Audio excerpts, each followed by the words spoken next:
জানেন না, তাদের চেহারা কিন্তু খুবই পরিষ্কার। সেটা কি?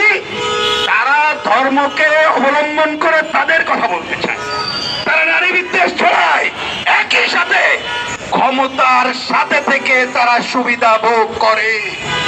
মনে নাই এই যে রেজিমকে আমরা পরাজিত করলাম, শেখ হাসিনা রেজিম, তারা হেফাজতের সাথে সই করে নাই? আবার মুখে অনেক বিপ্লবী কথা বলে, একেবারে বিপ্লব সমাজতন্ত্র উপদেষ্টা পরিষদে আছে, হেফাজতের পক্ষে তিনিও কলম চালিয়েছিলেন। তা আমরা কিন্তু এইসবকে চিনি, বিপ্লবের নামধারীদেরকে চিনি, ওই বুর্জুয়া নামধারীদেরকেও চিনি, অনেকে রসুনের গোড়া এক জায়গায়। এদের থেকে সাবধান থাকতে হবে।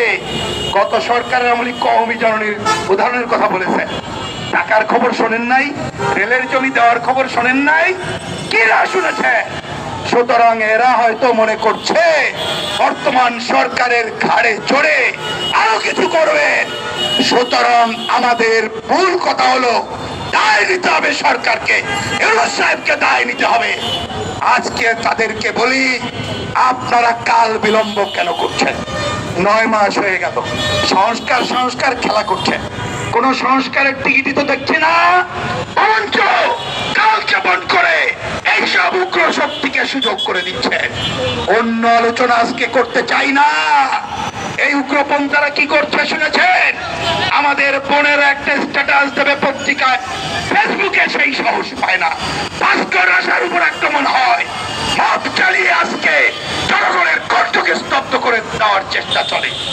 তাহলে এইটা চলে গণঅভ্যুত্থানের নামে, এইটা যদি চলে ধর্মের নামে, এইটা যদি চলে তথাকথিত দোসরের নামে, তাহলে প্রকৃত দোসর কারা?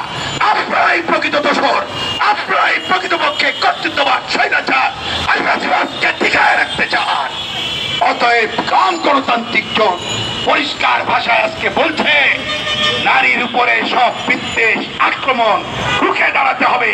সরকার যদি ব্যর্থ হয়, তাই সরকারকে নিতে হবে। আর আমরা দেশবাসীর প্রতি আহ্বান জানাই, ওদেরকে আগে চিনেছেন, বহুমত ধারণ করার কথা কেউ কেউ বলে, গণঅভ্যুত্থানে কেউ কেউ ছিলেন, মনে করতে পারেন অনেকে বোধহয় দুধে দোয়া হয়ে গেছে। এই 9 মাসে প্রমাণ পাওয়া গেছে না ভাই। আমি শেষ কথা বলি, বাম গণতান্ত্রিক জোট গত স্বৈরাচার উচ্ছেদ আন্দোলন যখন শুরু করেছিল, বিগত 1 দশকেরও বেশি সময় ধরে আমাদের স্লোগান ছিল দুঃশাসন হটাও, ব্যবস্থা বদলাও, বাম গণতান্ত্রিক বিকল্প গড়ে তোলো।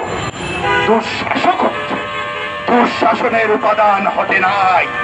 দুঃশাসনের উপাদান হতে গেলে ব্যবস্থা বদল করতে হবে, আর তার জন্য উপযুক্ত শক্তি হলো বাম গণতান্ত্রিক বিকল্প শক্তি সমাবেশ। নারীর উপরে আক্রমণ সহিংসতা রুখতে গেলেও এই নির্দিষ্ট বাম গণতান্ত্রিক প্রগতিশীল শক্তি ছাড়া বিকল্প কোনো পথ নেই। আসেন এই শক্তিকে জনগণের সামনে তুলে ধরে নারীর উপরে বিদ্বেষ শুকে দেয়, গণঅভ্যুত্থানের আকাঙ্ক্ষা বাস্তবায়ন করি, মুক্তিযুদ্ধের চেতনা সুপ্রতিষ্ঠিত করি। সেই সংগ্রামে সকলকে এগিয়ে আসার আহ্বান জানিয়ে